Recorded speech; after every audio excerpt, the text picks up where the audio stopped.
ये जो हाथ में ईंट उठाए शख्स खड़ा है, ये पागल दीवाना नहीं है, ये एक पेशावर आदमी है।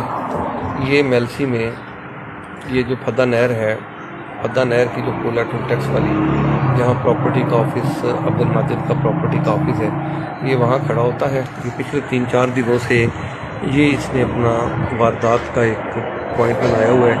ये ईंटें लेके खड़ा होता है, जो जानने वाला ना हो, वहाँ से गाड़ी गुजरे, जिसकी स्पीड स्लो हो, ये उसको सामने आके रोकता है। रोकने के बाद ये उससे ईंटें दिखाता है कि मैं तुम्हें मार दूंगा, मैं तुम्हारी गाड़ी का शीशा तोड़ दूंगा, और उनसे ये पैसे पटोलता है। ये इसका वतीरा बन चुका है और ये इसका तरीक़ा वारदात है। ये इस अंदाज में ये मेलसी में पतागोरी कर रहा है और ये कई दिनों से ये कर रहा था। ये जानने वाली एक माजिद इसी शॉप के सामने गुजरा है, खड़ा है, उसकी गाड़ी गुजरी है, उसके इसने नहीं रोका। अब ये देखेंगे, इसका शिकार आ गया है। ये किसी की एक नई बड़ी खूबसूरत सी रेस गाड़ी गुजर रही है, इसने उसको रोक लिया है।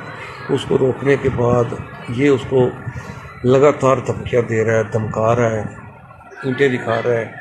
ईंटें दिखाने के बाद ये उसे कह रहा है कि मैं तुम्हारा शीशा तोड़ दूँगा, मैं तुम्हारी गाड़ी को स्क्रैचेस डाल दूँगा, मुझे आप पैसे दें, मुझे पैसे दें।